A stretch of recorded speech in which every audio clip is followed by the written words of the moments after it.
Landareak Marte planetaren lurzoruan. Hori lortu nahi duen ikasle talde batek udazken honetan, lantaldea sortuko dute eta udazken honetan Bostoneko MIT institutuan aurkeztuko dute. Planetarioaren STEM planetaren ekimenaren edo programaren baitan antolatutakoa da eta Karmele Gomezek ekimenaren koordinatzaileak kontatuko digu. Arratsaldeon. Kaixo, arratsaldeon, Ainhoa. Ta ongetorri aurten ere. Esker mil, hemen gaude, urte baten bueltan baino, diferente. Bai, iaz ere, Nafarroatik sortzen zen lehendabiziko taldea izan zelako, ez da? Bai, Nafarroatik eta Penintsulatik sortzen zen unibertsitate aurreko ikasleekin osatuta zegoen lehenbiziko taldea.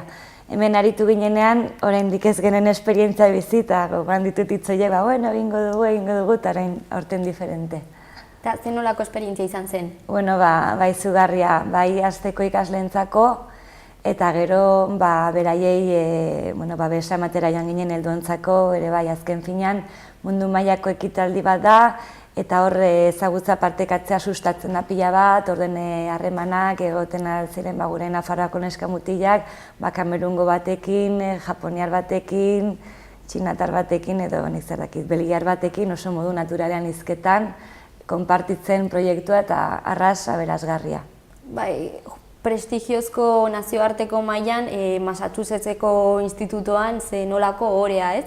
Bai, egia esan udazkenaren bueltan mundu mailako 40 herrialde baino gehiagoetatik iritsitako 6.000 ikaslek hartzen dute parte eta oso toki bereziarran duzun bezala eta horko inpresio guztiak partekatzearen aldeko ekimenean bai. Antolatzen duten urtero lehiaketan, AIEM edo IGEM? Bai, urtero hasitzen 2004an, oso modu xumean udako ikastaro bat bezala eta han bakarrik miten egiten zena. Urtez urte handitzen joan da, munduko gero eta jende gehiagok parte hartzen du, eta bai lehiaketa bat dela, baina egia da egiten diren proiektu guztiak partekatu behar direla derrigorrez, eta egindako lanketa guztia, hau da biologia sintetikoaren inguruan lantzen diren BioBricks izeneko tresna batzuk edo lan egiteko modu batzuk hor partekatzen dira. Horregatik lehiaketa bat den arren, arras interesgarria da gero landutakoa urtetan aprobetxatuko den teknologia izanen delako. Aurten sortuko den lantaldea, aurrekoaren lanari jarraipena ematen diote edo lan berri bat da? Ez, taldea berria da, baina aurreko lana jarraituko dute nolabait. Azken finean egon ginenean, komentatu ziguten epaileek eta bar, aipatu behar da ere bai gure lanak oso sari berezia eta handia jaso zuela, eta han lehiaketa dela dugu, baina lanaren jarraipena ere bultzatu egiten da. Eta ez bakarrik guk gure lanena jarraitzea, adibidez, guk erabiltzen baldin badugu, Balentziatik aurkeztu zuten teknologia bat, edo munduko beste edo zientokitatik aurkeztutakoa, eta gure lanean txertatzen badugu, horrek urte honetara begira puntu gehiago lortzeko aukera ematen du.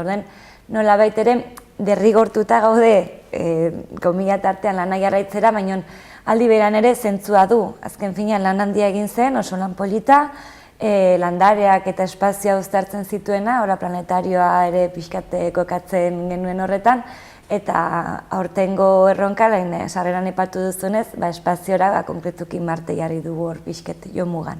Bai, hori, Marten landareak sortzea, landare erabilgarriak.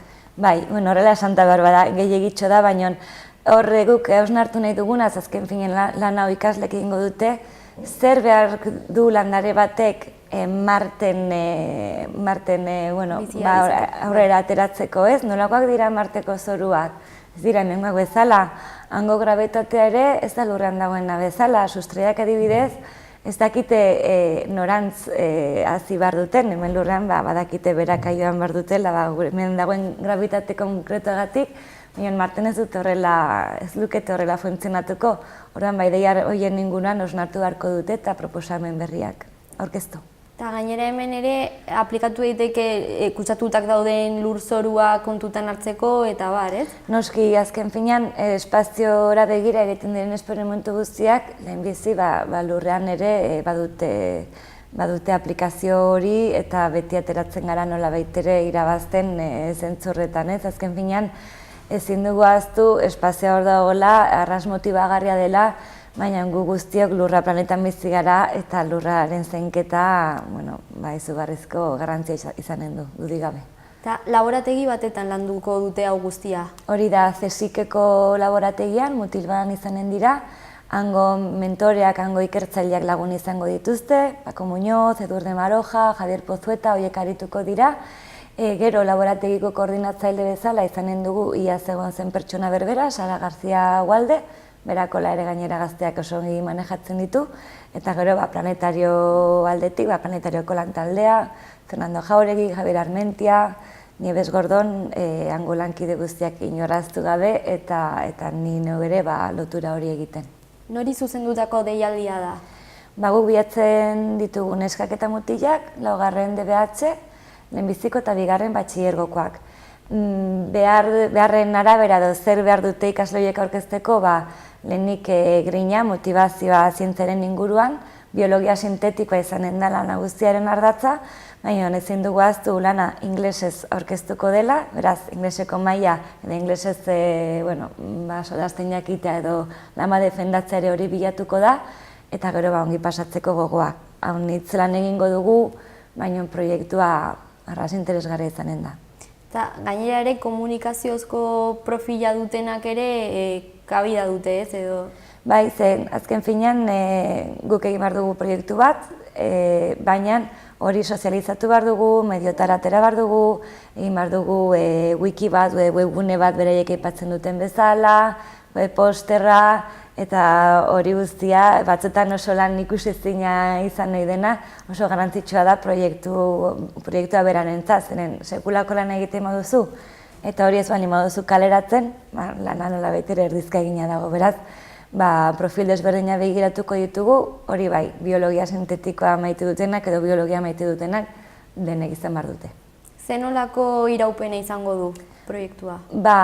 Hilabete askotako proiektua da, nola baitere hiru atal desberdin ditugu. Orain maiatzetik ekainera bitartean egingo ditugu formazio saioak planetarioan, pixkat kontestualizatzeko, beraien artean ere ezagutzeko, zeren neskamutiko hauek izanen dire instituto edo eskola desberdinetakoak. Horren hor pixkat ekipoa bera osatu behar dago, elkarrez ezagutu, formazioa eman, beraz hori planetarioan. Gero uda guztia, uztaila eta abuztua, San Ferminak libre utziko ditugu, lasai, baina hor egunero goizez pasa beharko dute laborategian. Hori ere garrantzitsua da egutegia errespetatzea.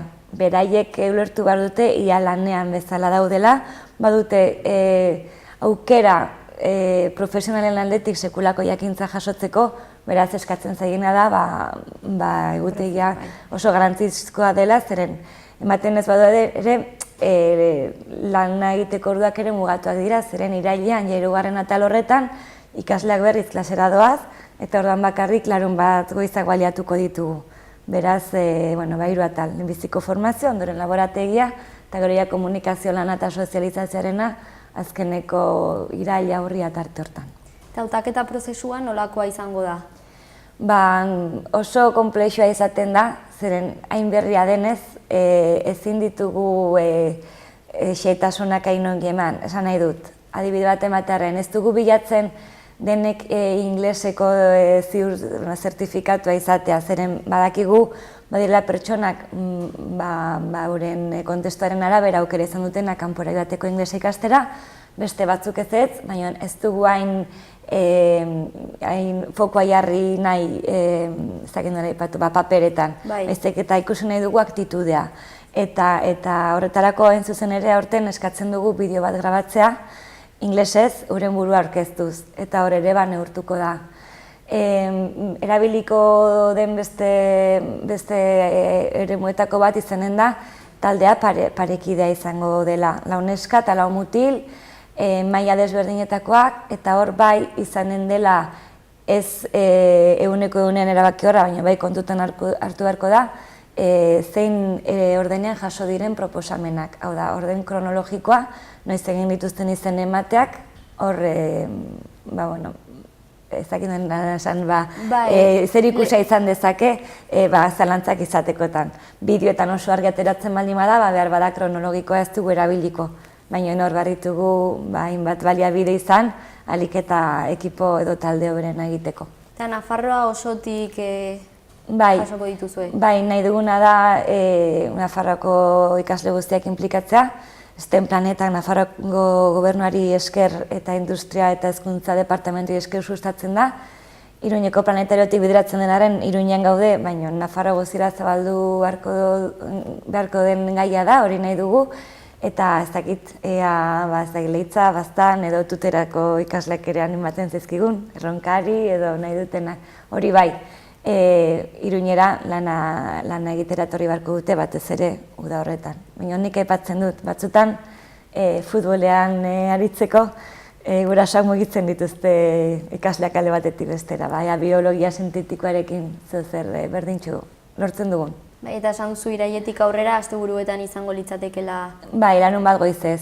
Orduan, suposatzen da, udan gogor egin baldin badugu, iraila eta aurrikoa pixketarinago izango dela. Baina, proiektu bada eta proiektuak berak eskatzen duenari aurre egin beharko diogu denen artean.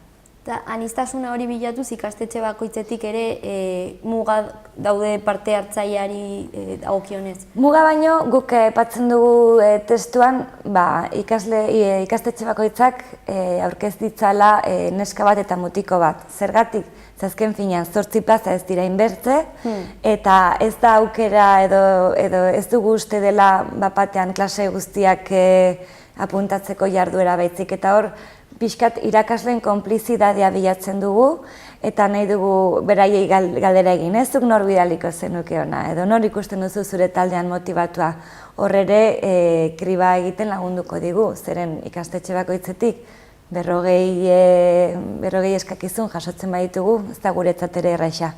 Nahiago dugu beraiek irakaslek edo zentruek lehenbiziko kriba bat egitea, eta gero proiektu honetarako motibatuenak diren ikasleak bidaltzea. Kasu honetan eta paridikidetasunaren kontuagatik neska bat eta mutiko bat eskatzen genuen, baina baten batek 3 neska 2 mutiko edo alderantziz bidaltzen baditu ez da zer gertatzen.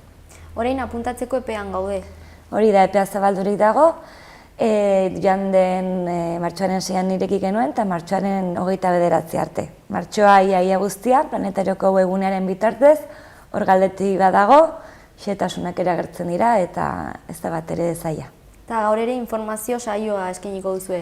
Hori da, gaur guztia zertan datzan ulertu edo ikusi edo ikasi nahi duenarentzat, planetarian oso modu informalean kontatuko dugu iazko esperientzia nola izan zen eta galderen zaila izanen gara, beraz nahi duten guztiek irakasle, familia, baita enpresa edo erakundei ere, horiek interesa badute, aukera izan dute gaur arratsaldean.